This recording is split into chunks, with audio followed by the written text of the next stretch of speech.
pessoal, sejam bem-vindos a mais um Redcast, o seu podcast de cibersegurança.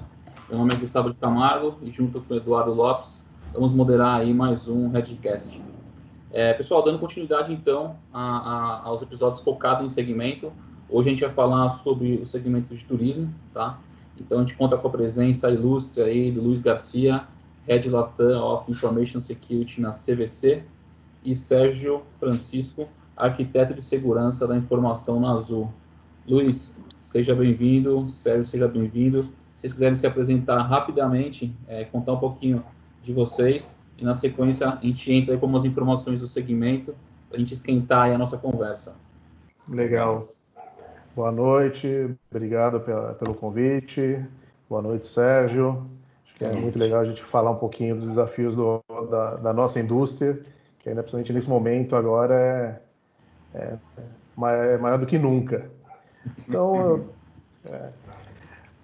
eu trabalho com segurança já há 11 anos, tá? Eu sou graduado em Ciências da Computação e Defesa Cibernética. Antes de segurança, eu vim do mundo de desenvolvimento, então comecei um pouquinho diferente da maioria. Entrei na área de segurança através do mundo do desenvolvimento seguro. E nesses últimos 11 anos, trabalhando com segurança, passando por empresas de mídia, banco e agora na indústria do turismo, que tem um desafio monstruoso aí pela frente. Verdade. Maravilha. Show de bola, seja bem-vindo, meu amigo. Bom, pessoal, eu sou o Sérgio, eu sou arquiteto de segurança das Azul Linhas Aéreas e, como foi dito aí pelo Luiz, a gente está passando por uma situação atípica aí na nossa área, né? É uma coisa que, não na nossa área, mas no nosso segmento de turismo, acho que foi um dos mais afetados aí pela crise. Eu venho da área de tecnologia há muito tempo, eu fiz curso de eletrônica em 98, me formei, aí trabalhei como consultor em várias empresas. Em 2005, mais ou menos, eu migrei para a área de segurança da informação, quando a área de segurança ainda era um nicho pouco explorado no Brasil, mas com grande potencial. E aí comecei a atuar em vários clientes e cheguei na Azul há pouco mais de 6 meses para ajudar a gente tem um novo gerente também que chegou lá com a incumbência de montar uma área que tivesse uma maturidade de segurança forte, que levasse como hoje tudo é digital, né? Tudo está na nuvem, tudo é bem digital, então essa foi a missão dele, e aí acabou me contratando para trabalhar lá, e eu estou muito feliz. Eu sei que a gente está passando por uma situação que não é tão simples assim, mas a gente vai superar. Sim, Com certeza, meu amigo. Galera, para quem está ouvindo a gente, vou trazer só uns números aqui. Acho que, enfim, primeiro agradeço a presença de vocês. A galera se apresentou aí, tem uma bagagem gigante para a gente poder discutir aqui a questão de cibersegurança no segmento de turismo. Só para quem está ouvindo a gente, para entender um pouquinho, né, do segmento de turismo no Brasil hoje, representa aí um pouquinho mais de 8% do PIB, pessoal. A gente está falando aí de 270 bilhões de reais aí, que é o que isso representou em 2019. O que o Sérgio comentou, o Luiz comentou, com certeza isso vai ser afetado um pouco agora em 20, né, pelo momento que a gente está vivendo, mas aí vem novos desafios, né? Dando um gancho no que o Sérgio falou, a questão da digitalização. Pro lado do Sérgio é um mercado extremamente digital. Hoje a gente, eu dou exemplos aí, eu viajo bastante de Azul, agora não, mas a gente faz muita viagem de reuniões aqui no Brasil mesmo. Eu uso muito lá os aplicativos para fazer check-in, você está lá, você está mais cansado no voo, você vai lá, troca de poltrona, enfim. A gente vai discutir um pouquinho dessa questão da digitalização, assim como o Luiz também, a gente estava conversando, né, Luiz? Tem os desafios da digitalização, não só do lado da CVC, mas do lado dos parceiros, né? Um ponto que ele comentou, e depois a gente puxa isso também, é a questão, poxa, eu tenho lá a parceria com a minha pousada lá de Ilhabela, que o cara põe a informação toda na mão, o cara não tem um sistema, enfim, tem os desafios aí da digitalização de todos os lados, tá, pessoal? Então, eu queria trazer esses números para vocês, tá? E trazer aqui para esquentar a nossa discussão, bater muito na questão da Lei Geral de Proteção de Dados, né? Que é algo que, graças a Deus, aí continuou para que a gente, enfim, as empresas se preparem para esse momento.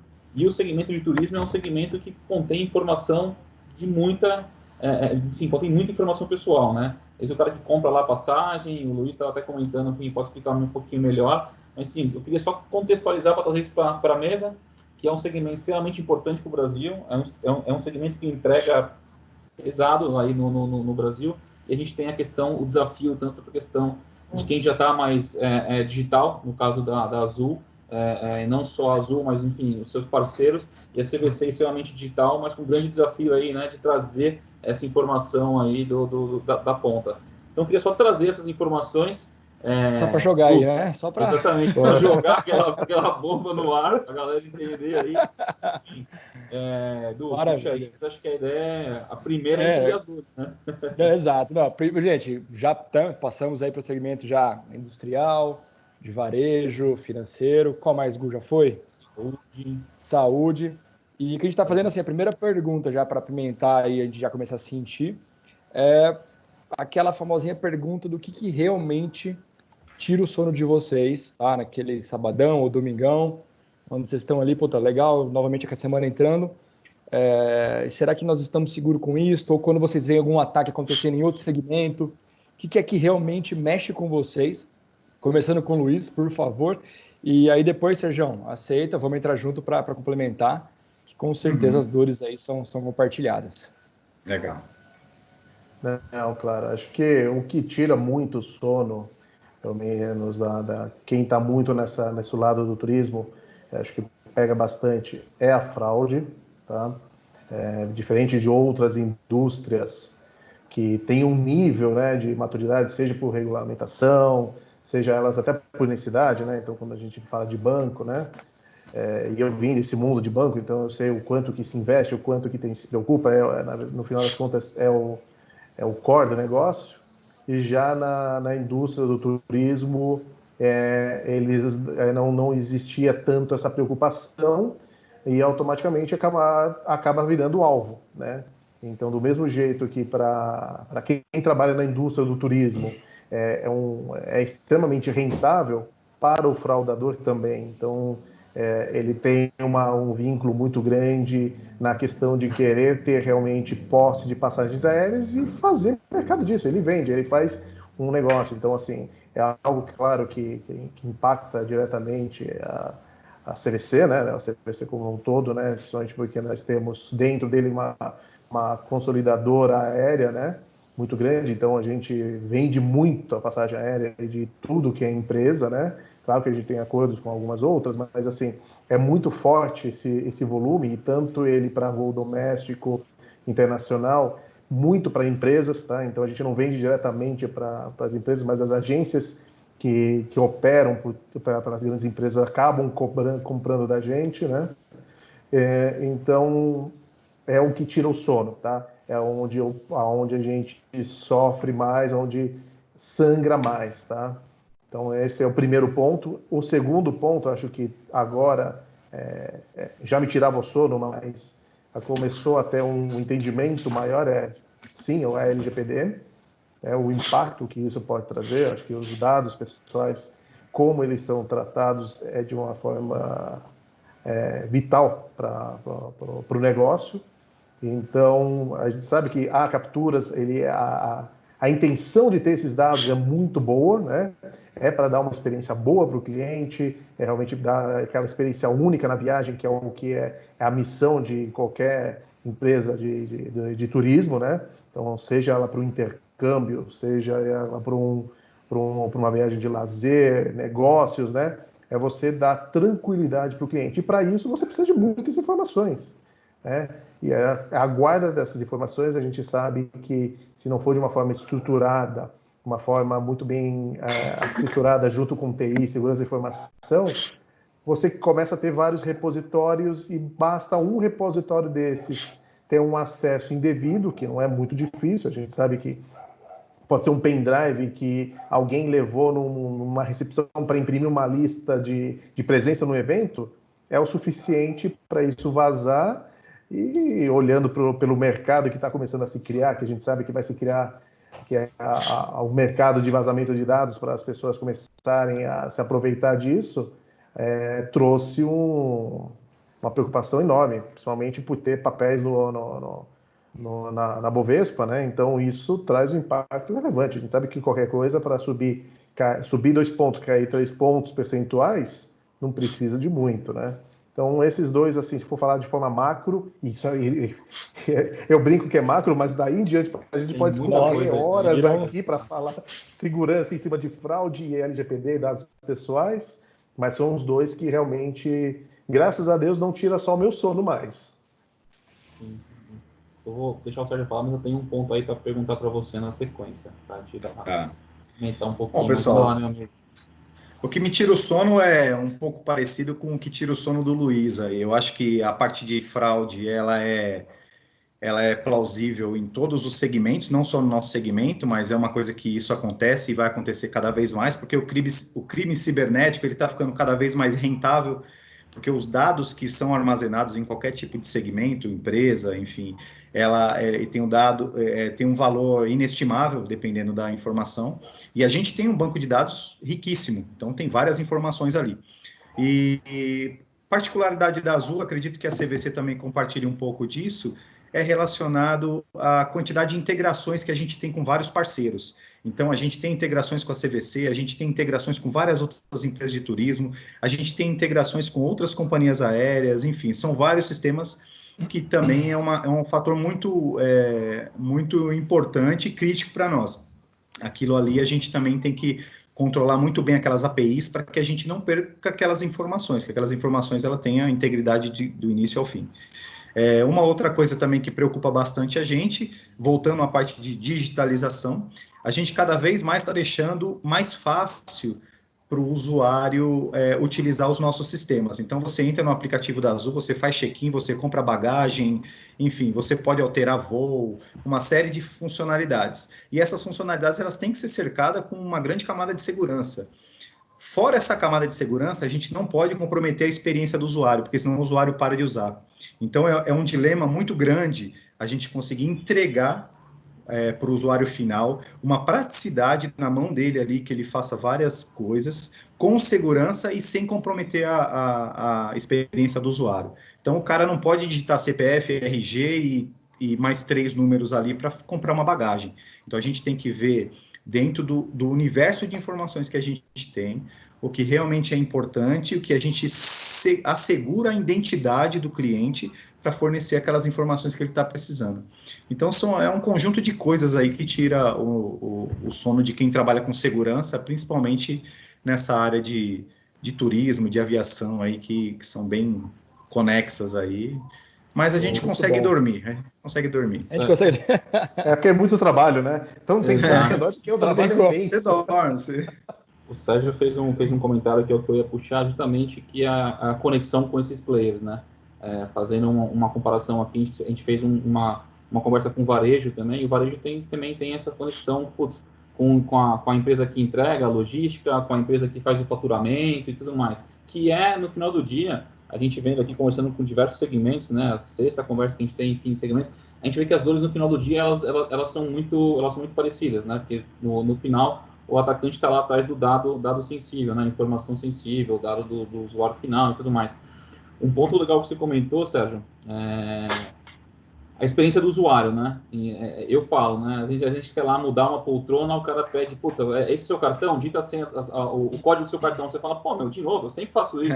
Mas se some, se vaza o negócio, você fala, puta, mas se os caras pedissem para eu colocar a informação não ficaria no banco de dados dele. Mas aí quando você tá lá e quer fazer um negócio, aí também o negócio funciona. Então, assim, tem a questão até onde a segurança vai e atrapalha, né, a experiência do usuário. Esse é um ponto legal que você colocou. E um ponto legal que eu ia comentado, Luiz, que é o que o Sérgio comentou, hoje a CVC, enfim, ela está conectada aí com diversas empresas aéreas, diversos sistemas, diversas hotéis e tudo mais, enfim.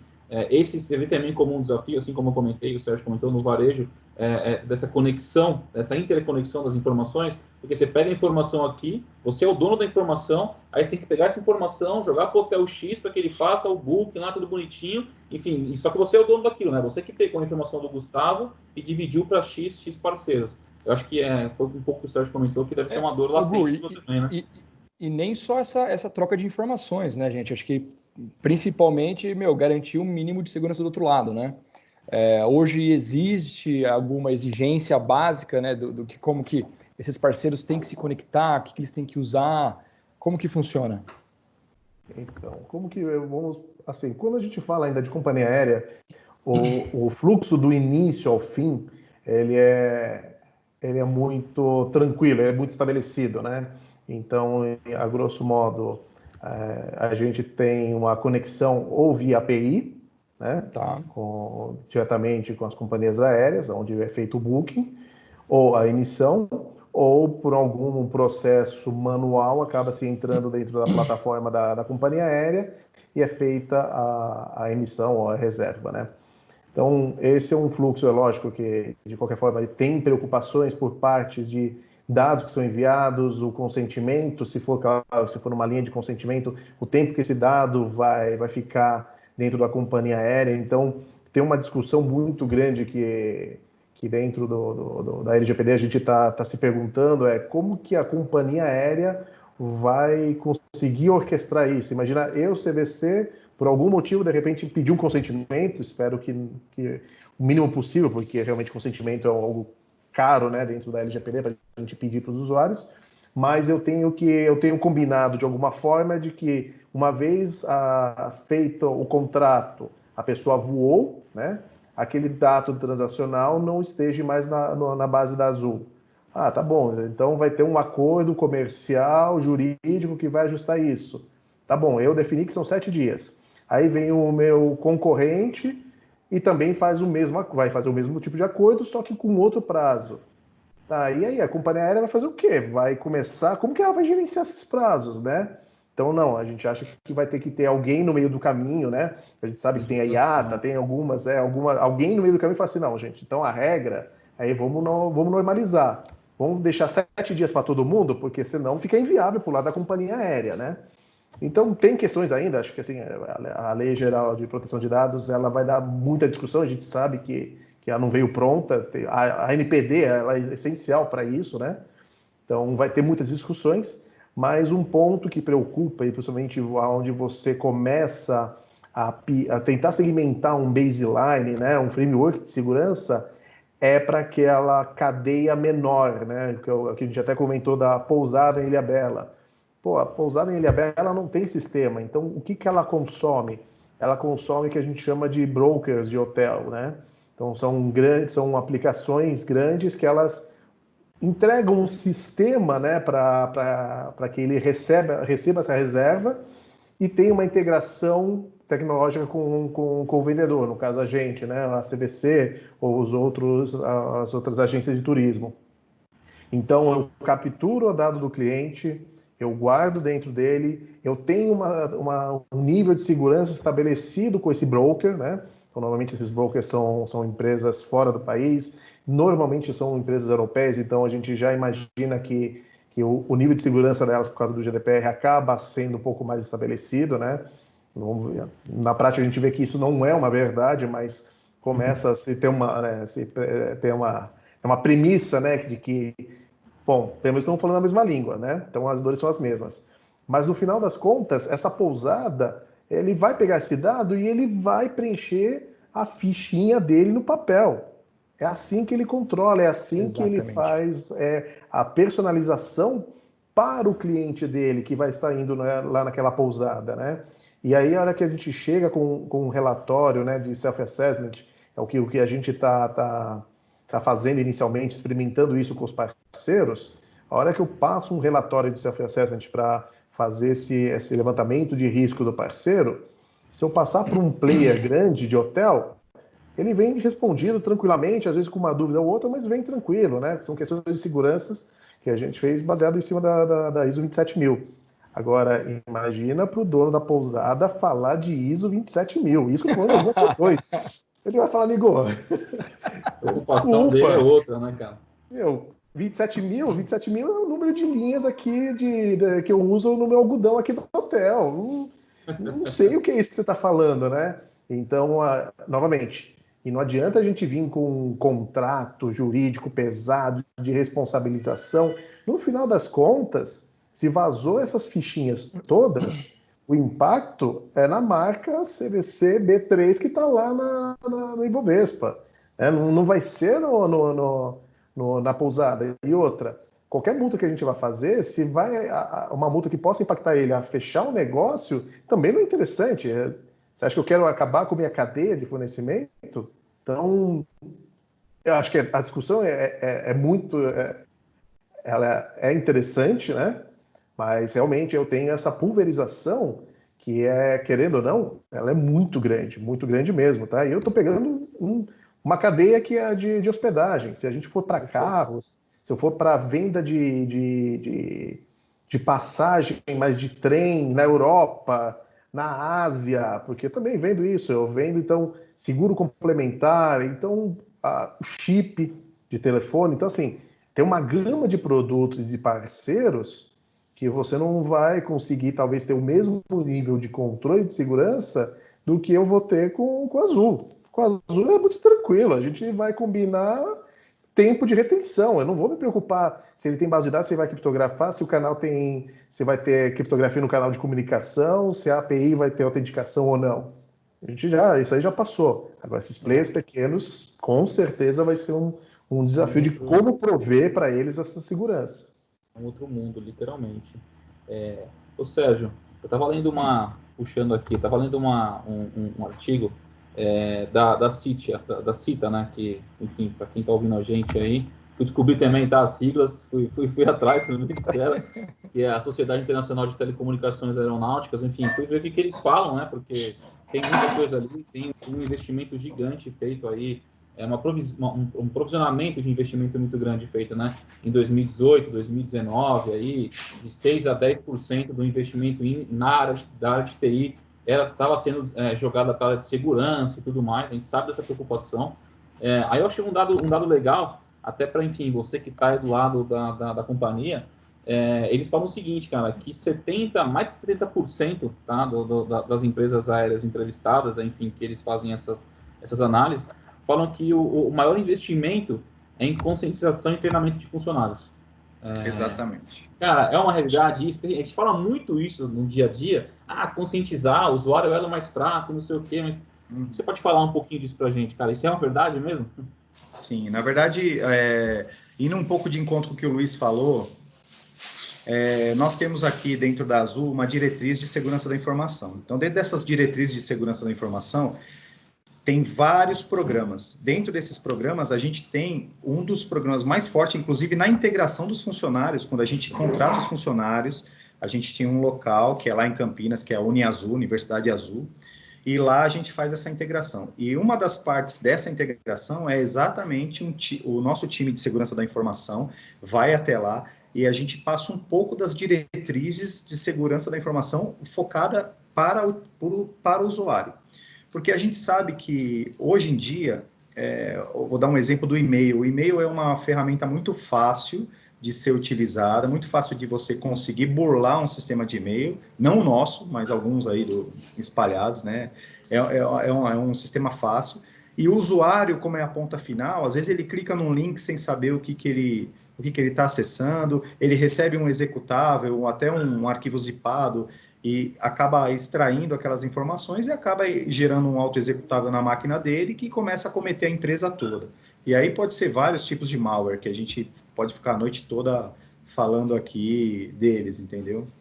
Então, a gente tem esse trabalho de conscientização, a gente tem, semanalmente, a gente manda boletins para todos os usuários, você sabia que se você colocar a sua senha de uma forma fácil, ou utilizar Azul 1, 2, 3, você está ficando vulnerável a atacantes, enfim.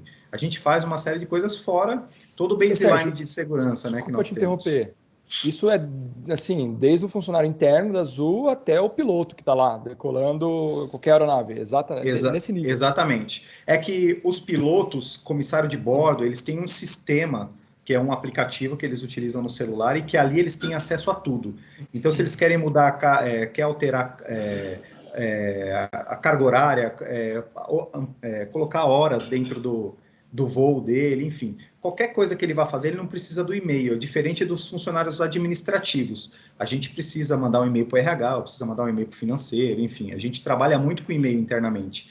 Agora, o piloto, o copiloto, eles têm o e-mail criado, eles possuem esse e-mail, eles podem utilizar, mas eles utilizam muito pouco, porque eles não têm uma estação de trabalho. Então, eles estão voando ou estão dentro do aeroporto, aí eles utilizam ali o aplicativo que a gente fornece só para os funcionários, e aí dentro do aplicativo eles têm uma infinidade de... A mesma coisa, os mesmos acessos que nós temos na intranet, nós damos a eles dentro desse aplicativo. Esse cara tem que facilitar o dia a dia, né? O cara tá lá viajando 12 horas, se ele tiver que parar num desktop ali e lançar a hora e enfim, lançar alguma coisa, o cara vai falar, pô, meu, final de jornada. 8 horas, 10 horas, 20 mais 24, eu tenho que voltar depois de 12 horas, enfim. Sim, qualquer problema que ele encontra na aeronave também, ele tem lá o aplicativo que ele pode reportar, se tem um cinto com problema, alguma coisa assim, o comissário pode reportar ali, enfim, é bem prático para eles, entendeu? Pô, legal, eu vi isso, e como eu vi que o número era muito alto das empresas que responderam, isso globalmente falando, eu falei, deixa eu validar com o Sérgio isso daí, realmente esse número é ok. Número hoje em dia tem número para tudo, né? Então, assim, tem. Então, foi o que você comentou, né? A Azul tem uma academia, é legal aí ver que existe esse investimento forte na conscientização, porque às vezes parece uma besteira, mas às vezes o cara não clicar num linkzinho ali, o cara pode salvar a companhia, principalmente quando a gente fala hoje do ransomware, né? Que vem atacando aí, tirando a noite de muita gente, muitos dos nossos parceiros aí de diversos segmentos sofrendo com isso. E para você, Luiz, manda lá. Não. Fala. E aí, Luiz? Eu ia comentar o Luiz, tipo assim, Luiz, essa conscientização na CVC, ou enfim, né, de novo, né, galera? Eu estava conversando aqui em off com a galera. A gente sabe que todos os segmentos que a gente conversa aqui, essa galera aqui tá toda conectada no WhatsApp, meu. Tem o grupo lá da galera de segurança do turismo, do financeiro, da indústria, do varejo e tudo mais. Essa galera que vocês conversam no dia a dia, esses pontos que a gente está discutindo aqui, é um ponto comum a todos? A gente saindo aí, descolando de CVC e Azul, é um ponto comum que vocês veem no segmento de vocês? Olha, no segmento do turismo em si, eu vejo que a questão aí da segurança, eles ainda não têm a devida atenção, tá? Principalmente na ponta, na venda, né? O negócio dele é vender. Então, assim, como capturar os dados, não interessa, eu preciso vender, eu preciso fazer esse número, né? Então, é muito derivado isso. E como a indústria, ela veio realmente de uma certa... não vou falar uma informalidade, mas sem essa necessidade, né, porque por nunca ter sido alvo, né, ou por muito tempo não ter sido alvo de fraudadores, agora está começando a bater, né, um pouco o desespero, mas não sabe nem por onde começar. Então, uma coisa que é muito interessante, acho que por ter vindo de banco, a hora que eu cheguei na CVC, a primeira coisa que eu fiz foi o quê? Foi uma campanha de phishing. Vamos ver se o quanto que o pessoal cai. E se eu tinha um número de 20% que caía no banco, a hora que eu cheguei na CVC e apliquei, 4% não caíram. Assim, em torno de 4% caíram. O restante não caiu. Eu voltei até para o parceiro e falei assim, a tua plataforma está com problema. Está errado. Ele falou, não, Luiz, está errado. Eu falei, gente, está errado. Eu briguei com ele e ele falou assim, Luiz, está aqui, ó. Senta aqui, vamos sentar, ó. Deixa eu mostrar. A por B, está aqui, ó. O cara... Tá aqui, o cara não clicou. Ele abriu, mas não clicou. E aí eu fui entender, né, que realmente essa questão do phishing estava tão na cultura deles que eles realmente não abriam. E olha que foi uma campanha falando que a gente estava dando 30 dias grátis Netflix para quem era funcionário da CVC.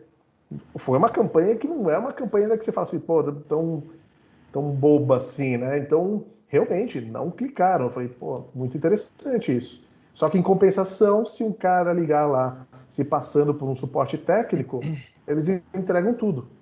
Então, você vê que há um contraponto, né? A conscientização está certa, mas, às vezes, as possibilidades da conscientização acontecer.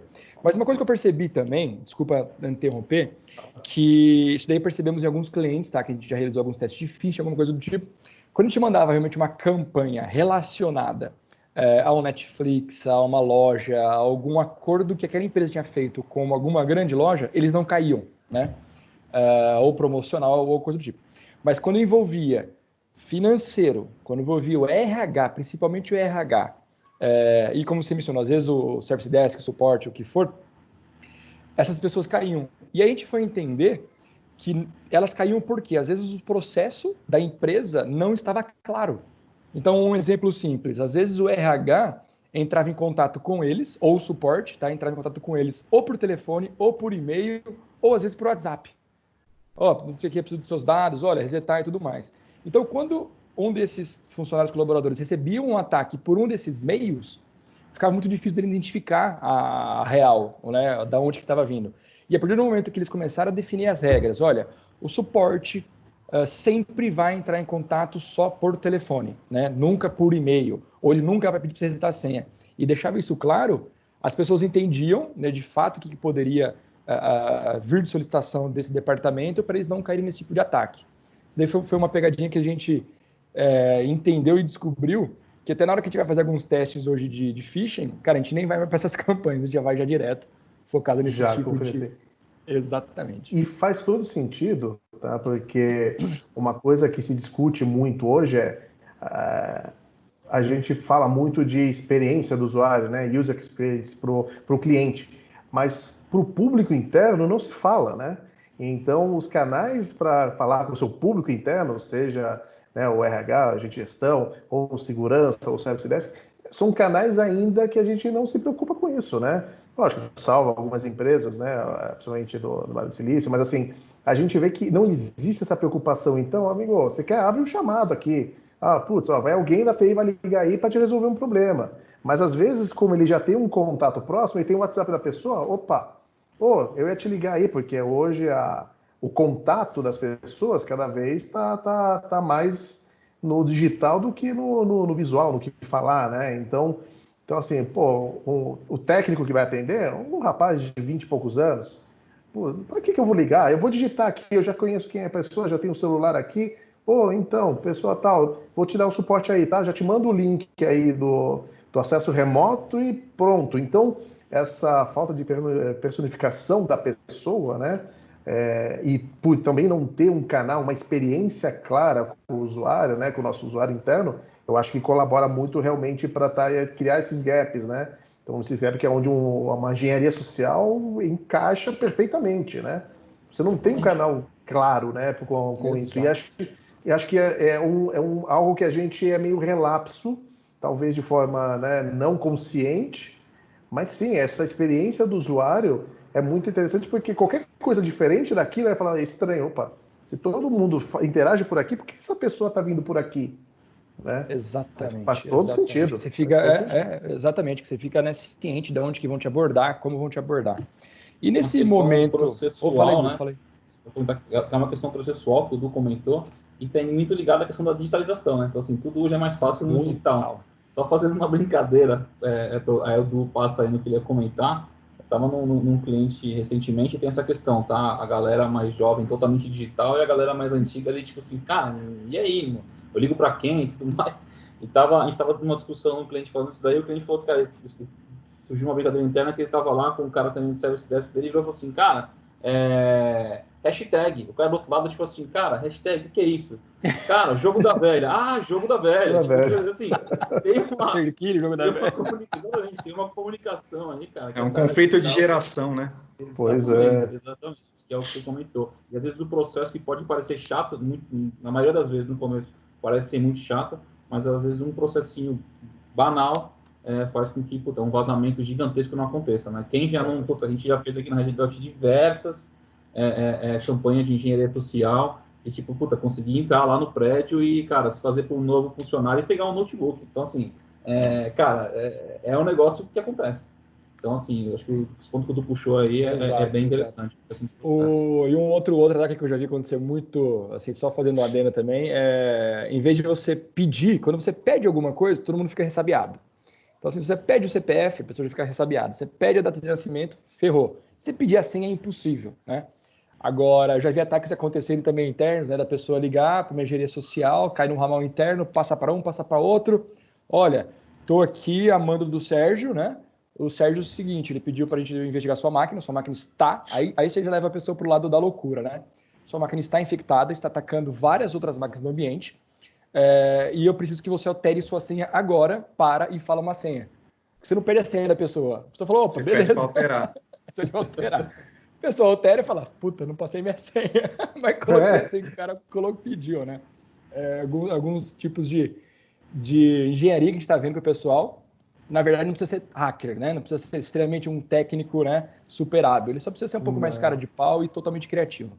Mas uma pergunta que eu e o Gu fizemos aí para todo mundo, que eu acho bem interessante, é nesse momento que nós estamos, né, de pandemia, de home office, de muitas mudanças, inclusive, né, na empresa de todos, o board relacionado à segurança da informação, segurança digital, mudou alguma coisa com vocês na parte de, olha, verba que estava possivelmente para 2021, vamos antecipar algumas coisas, eu preciso de vocês agora mais presentes nas reuniões, indicadores diferentes, mudou alguma coisa no dia a dia?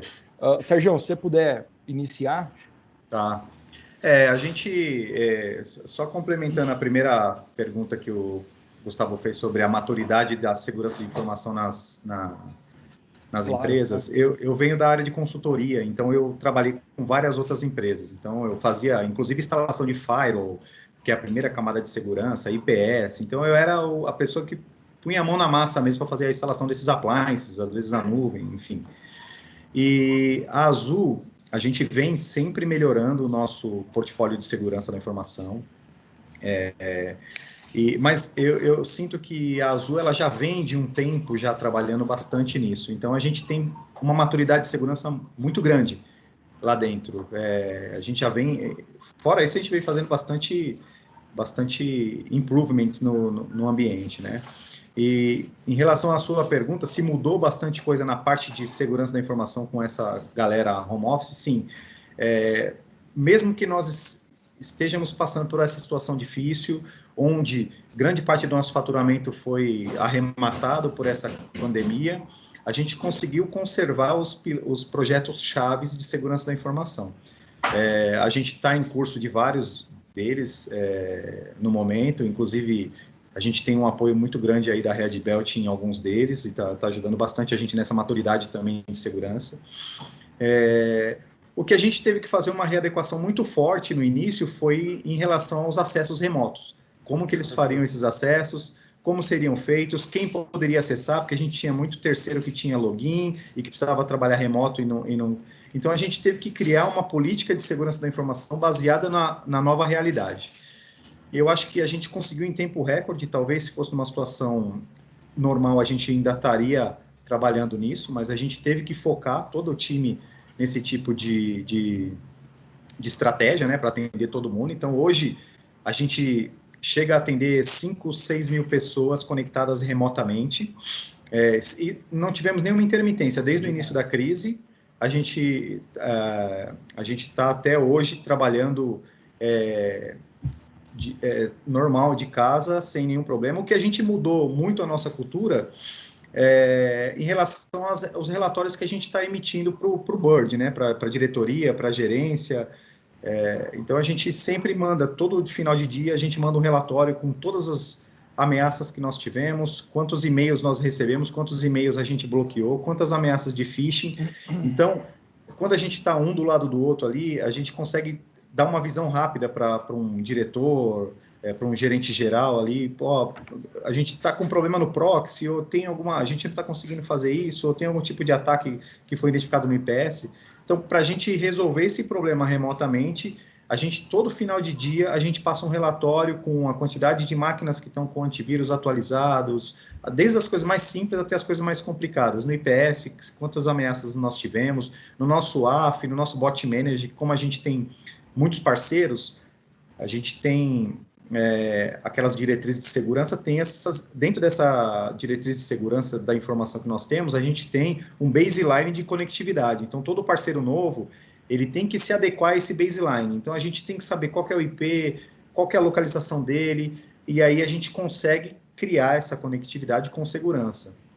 Então, essas coisas elas mudaram bastante. A gente tem um controle melhor do que a gente tinha, melhor não, mais documentado do que o que a gente tinha quando estava todo mundo no escritório. Mas isso foi bom, eu acho que todo mundo vem falando do novo normal, a gente aprendeu de uma forma muito rápida a trabalhar nesse novo normal. E eu acho que daqui para frente vai ser assim. A gente tem um escritório lá que cabe 5 mil pessoas, provavelmente 2.000 pessoas vão estar lá agora e o resto remoto, porque a eficiência é a mesma. E a gente conseguiu fazer esse controle de uma forma que está dando transparência para a diretoria e eles entendem que pode continuar assim. Além da eficiência, além do controle de tudo que está tendo, né, que hoje é possível fazer, com certeza se a gente falasse disto há, sei lá, 5, 10 anos atrás, seria uma dificuldade, né, aconteceria da mesma forma, mas seria uma dificuldade em cima dos controles. Sim. Hoje a gente, sei lá, acho que todo mundo confia muito mais nas soluções que estão aí no mercado, elas funcionam muito melhor. E pensando nos colaboradores, nos funcionários também, né, porque assim ajuda, né? Querendo ou não, hoje, legal, todo mundo está pensando pelo lado negativo porque ninguém mais aguenta ficar dentro de casa, possivelmente. Verdade. Mas a partir do momento que a gente voltar, que não vai existir possivelmente como era antes, acho que vai ser ganhos para todos os lados, né? Acho que isso daí a gente não tem nem como falar. Luiz, e a questão financeira, né? Quando a gente fala também. De empresas desse tamanho, exatamente. Você tem um espaço para 5.000 e espaço para 2.000, você vai gastar menos da metade do que você gastava. Então, assim, inclusive é um projeto futuro aí de ficar com menos espaço físico ali. Teoricamente a gente pode ser que tenha um pouco menos de pessoas também até conseguir chegar no ponto que a gente estava, mas é um projeto assim de diminuir mesmo o espaço físico para que mantenha algumas pessoas que podem ficar remotamente. Infelizmente, o piloto não tem jeito, né? O piloto vai ter que ir, o comissário vai ter que ir, o atendente de aeroporto vai ter que ir, mas assim... Vou te falar que eu não estou preparado ainda para voar num avião que não tem um piloto, cara. Eu não estou preparado ainda, não. Mas é quase assim, mas já é assim. Então. Já é quase assim, né, meu? Não, mas ele tá ali para cima, mano. Se der uma falha, o cara tá ali, pô. Eu também não estou preparado ainda, não. Luiz, e sua visão sobre isso, Luiz? Acho que se tem um ponto positivo para falar no meio dessa pandemia, acho que se a gente olhar na nossa indústria, mas a indústria que eu falo da segurança de informação, eu acho que ele caiu com uma luva, tá? Essa mudança, né, dessa cultura para o home office. Eu acho que os temas começaram a se cruzar, então o tema risco cibernético, que antes era vamos dizer assim, era um buzzword para o executivo, ele começou a falar, tá bom, mas o que é esse risco cibernético? Aí você vem a LGPD com os riscos mapeados nos processos. Falei, então tá vendo esses riscos aqui? É esse risco que eu tenho desse lado aqui que eu vou precisar controlar, né? Então eu pego os dois riscos e começo a cruzar. Então, quando eu fui apresentar, lógico que foi muito corrido, né? Como todo mundo, VPN virou a ferramenta principal para todo mundo. Se nenhum CEO sabia que era isso, de um dia para o outro, acho que ele só falava de VPN. Não, eu tenho VPN para todo mundo, eu tenho VPN para todo mundo. Então, pessoas tal, e começa a trazer gira. É bonito. Ninguém vê do outro lado o pessoal tocando piano, puxando a cordinha, mas tá bom, vamos lá, porque realmente os capacities que a gente tinha não eram para esse volume, até no pior dos desastres que você imaginava dentro de um plano de continuidade de negócios, né? Então, a gente, lógico, só falando de infraestrutura, mas olhando no lado de segurança da informação tá bom, eu não tive escolha, tá indo todo mundo para casa. Como que eu aplico segurança para essas pessoas? Eu pego uma indústria do turismo que não está acostumada a regras de segurança de um nível bancário e implemento de uma hora para outra, tá bom, então essas pessoas praticamente vão ter que reaprender a trabalhar, né? Então, qual que é a forma?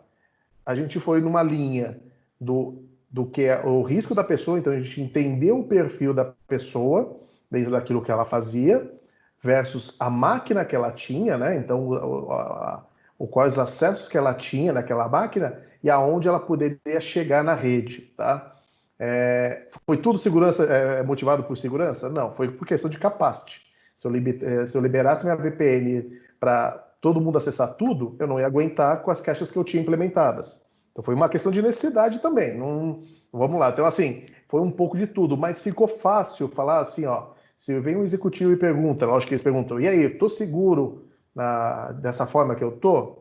Claro que eu falo assim, segurança não é 100%, mas nós conseguimos saber quem são as pessoas de maior risco, né? Que a gente tem que se preocupar maior. Mas como que você sabe? Então, lembra o que eu apresentei do mapa de risco dos processos da LGPD que foi feito? Nossa, ele viu um valor agregado a isso que até que você então consegue conectar, né? ele falou assim, então eu sei quem são os processos, então em cima dos processos que tem maior risco, porque foram levantados os riscos, eu sei como são as pessoas que a gente vai ter que ter um maior cuidado. Então, se eu vou ter que começar a pegar log dessas pessoas e alimentar o meu CIEM para começar a fazer uma correlação e olhar com mais atenção, são esses. E tem um fator que veio, que acho que impactou também a Azul, nós tivemos redução de jornada, né?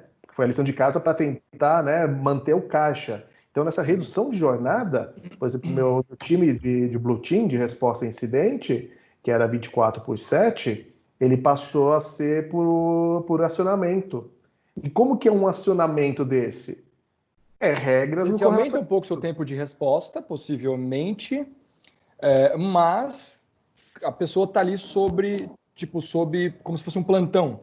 Isso, mas ele tem que ser alertado, né? E como que ele é alertado? Perfeito. Eu tenho que criar esses alertas no CIEM. Não, CIEM. Então a gente começou.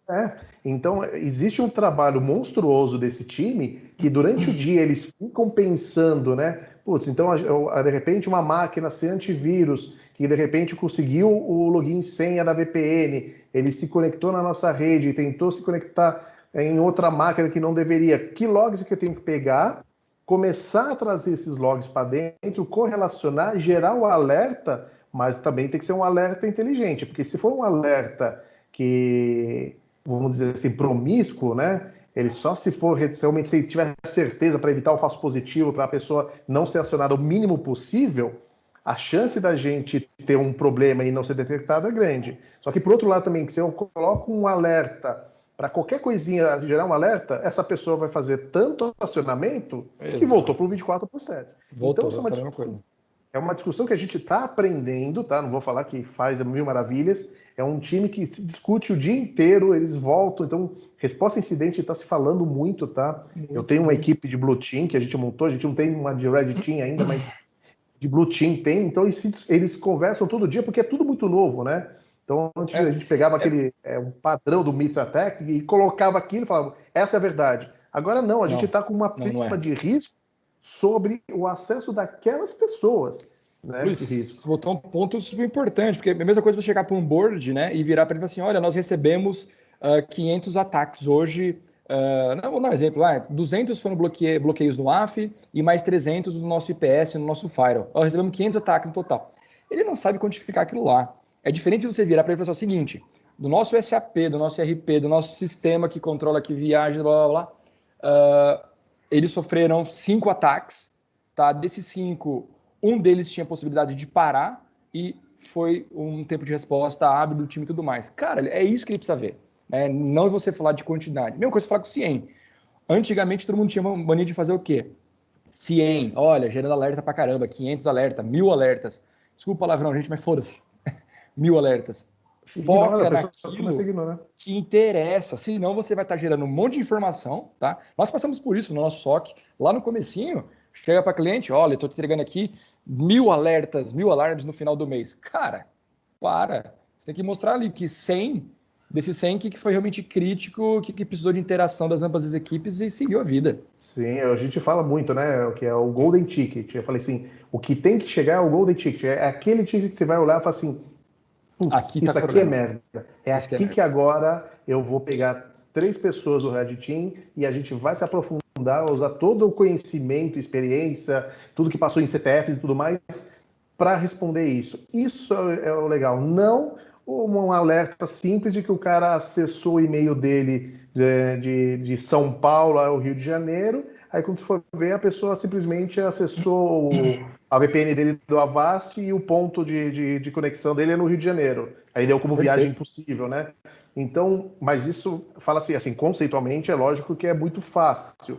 No dia a dia, é realmente uma galera que está batendo cabeça, mastigando isso. Então, é isso que a gente tenta mostrar e, assim, vinculou muito. Outra coisa que hoje o board vê como valor agregado é o OSINT, né? Então, eu tenho parceiros que realmente fazem a parte de Threat Intel, Brand Monitor, né? Mas até então, que para eles era visto como um custo, né? Agora não. Então, até um exemplo, vocês passaram um reporte ontem ou hoje sobre, resumidamente, né, os casos que a gente teve aí na indústria, aqui na brasileira, de alguns parceiros nossos, né? Então, lógico que pegamos aquilo, não é um grupo seleto que recebe aquilo, é um reporte muito executivo, mas falando assim, ó, tá vendo o que está acontecendo do lado? Então, assim, pode ser que aconteça com a gente, mas, ó, estamos tentando segurar isso aqui e aqui, então, assim, estamos olhando o que está acontecendo no nosso entorno, não quer dizer que a gente é melhor ou pior, mas, assim, pô, se aconteceu com um amigo nosso aqui do lado, pô, primeiro, ser solidário, porque, novamente, telhado de vidro todos nós temos, tá? Então, apontar o dedo não adianta nada para ninguém, cara. Realmente tem que compartilhar as informações. Mas, assim, olhar e falar assim, gente, está acontecendo isso. Então, o recado estamos de olho no que está acontecendo em volta para a gente estar preparado para responder num prazo, ter uma resiliência boa, né? Então, uma venda que agora para eles está muito claro que desde a minha vinda sempre foi eu não vou falar que a gente vai ser 100% seguro, mas a minha missão é aumentar a resiliência de segurança do negócio. Ponto. Então, a partir da hora que a gente tiver um problema, que é inevitável, a gente está tendo, ou já teve, né, e você não sabe, a partir daquele problema, daquele incidente, em quanto tempo a gente volta ao nosso estado normal, impactando o menos possível o negócio. Então, agora, está começando a fazer um encaixe na cabeça do board. Tá? Então, por isso que eu falei, eu acho que tem um lado bom. Por outro, gente, o trabalho aí que está gerando, que é muito legal, claro, né? Mas é um trabalho insano e é muito novo. Então, é muita gente pensando. E acredito com vocês também, deve estar demandando muitos clientes. Fala assim, gente, eu tenho que pensar nesse novo. E como que é esse novo, né? Como que está acontecendo? Como que eu monitoro esse novo, né? Exato. Uma coisa, só complementando aí o que o Luiz falou, uma coisa também muito importante de mostrar para o board é o benchmarking das empresas que fazem parte do nosso setor. Então, por exemplo, a Azul, qual que é o score de maturidade de segurança da informação em relação às vulnerabilidades que a gente tem no nosso ambiente, perto de outras empresas do mesmo segmento que a gente. Então, vamos dizer que a maturidade de segurança da informação da Latam ela esteja em 270 e da Azul esteja em 240. Então, hoje, além de segurança da informação, ela assegura todo o nosso perímetro, toda a informação de clientes que nós temos e também de colaboradores.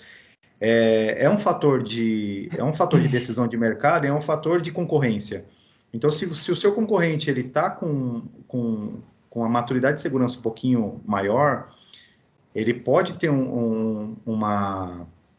ele pode ser melhor nesse aspecto que você, pode sair na frente. Hoje em dia é comum os acionistas eles chegarem e perguntar, e isso não só na Azul acontece, mas em algumas empresas que, quando eu era consultor de segurança onde eu trabalhava, eles me levavam em algumas reuniões onde tinham os acionistas majoritários perguntando qual era o plano cibernético da empresa. Então, a gente apresentava o plano cibernético, apresentava também os riscos, as exposições que nós tínhamos, por conta das informações que o Red Team passava para a gente.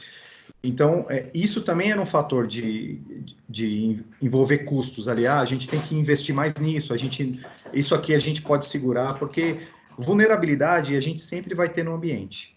O que a gente tem que aprender a fazer é tratar as vulnerabilidades que têm um risco maior de exposição. Então, a partir do momento que a gente tem todo esse mapeamento feito, aí a gente começa a trabalhar de uma forma mais tranquila. Porque se a gente for tentar atacar todas as vulnerabilidades, a gente tem que ter um time maior do que o business da companhia. Exato. Então, a gente tem que fazer diferenciar o que realmente é uma vulnerabilidade que tem uma chance maior de ser explorada, mesmo para a gente otimizar também o time de segurança de informação, né? Porque a demanda realmente é muito grande, acredito que na CVC também seja muito grande. A gente não tem um time tão grande assim, mas justamente por isso a gente tem ferramentas para ir dando drive do que a gente tem que resolver agora e o que a gente pode resolver com um pouquinho mais de tempo. Exatamente. Maravilha, gente, maravilha. Eu estava até recebendo mensagem do Felipe aqui, que, cara, o papo tá tão bom que a gente estourou o tempo, passamos o tempo. Por mim, eu continuava aqui mais meia hora fácil. Tem assunto. Exato. Mas, galera, show de bola. E agradecer mais uma vez aí a presença do Sérgio, agradecer a presença do Luiz, duas feras aí. A gente conseguiu trazer bastante informação do segmento, passando por pontos aí super interessantes. Du, quer fazer mais alguma pergunta, mais alguma questão? Não, senão vai ferrar. A gente vai... Sérgio. De cerveja e aí vai longe. Exato. Só queria botar um ponto que, assim, para quem está ouvindo a gente, né? Vocês estão reparando que a dor em todos os segmentos acaba sendo comum, né? Uns estão mais evoluídos, com conscientização e tudo mais, mas sempre, quando a gente fala aí de usuário final, é o que dói, eu acho que em todo mundo, né? Exatamente. A dor no final é a mesma. Mas, galera, obrigado. Luiz, brigadão. Você deixar alguma consideração final aí, meu amigo? Eu acho que é agradecer, acho que realmente a gente divulgar mais informações, ter mais debates de segurança, mas realmente que outras pessoas comecem a ver segurança, né, fora do nosso meio. A gente até conversa que realmente o meio de segurança é um meio mais menor, todo mundo acaba se conhecendo, tem relações com alguém que conhece, mas realmente levar isso daqui e tirar um pouco dessa questão de que no meu lado não tem problema, todo mundo tem, vamos conversar e vamos discutir, porque o fraudador do outro lado, o fraudador cibernético, eles se conversam, então eles têm muita informação. Acho que o que é importante é isso, é compartilhar. Tem muita coisa legal que todo mundo está construindo, mas todo mundo também tem dor e acho que temos que conversar. Acho que é louvável isso daqui e tem muito a agregar. Show de bola. Sérgio, quer deixar alguma consideração? Bom, eu agradeço aí o convite para participar aí, espero ter colaborado bastante aí com vocês. Agradeço aí também o Luiz a passar um pouquinho do conhecimento que ele tem aí do ambiente dele. É importante, eu acho que essa troca de informações, ela é legal na área de cibersegurança, mesmo porque, de encontro com o que o Luiz falou, o pessoal que frauda, o pessoal que faz os ataques, eles estão, às vezes, muito mais interconectados do que defendemos o nosso peixe, entendeu? Então, eu acho que é interessante, é importante esse trabalho que vocês fazem também de ajudar as pessoas a cada vez mais adquirirem conhecimento de segurança da informação, porque ela não é tão simples, mas você consegue conter com algumas ações aí de acordo com o investimento que a empresa está disposta a fazer. Show de bola, pessoal. Agradeço mais uma vez a presença de vocês. A gente finaliza aqui mais um Redcast. Pessoal, acompanhe a gente lá no Deezer, Spotify, enfim. Mandem também lá feedbacks para o marketing@redbelt.com.br. A gente volta semana que vem com mais um segmento. Vamos focar semana que vem no segmento de seguros. Semana que vem, não, desculpa, pessoal, daqui 15 dias, segmento de seguros, que aí, enfim... o Marcos sempre fala, cara, não fala dia, não fala nada, porque você acaba entregando as datas, mas enfim, tá lá, exatamente, daqui 15 dias a gente volta falando aí sobre o segmento de seguros. Mais uma vez, Luiz, obrigado. Sérgio, brigadão pela presença. Du, valeu mais uma vez. Tamo junto, gente. Pessoal, vamos para cima. Redcast.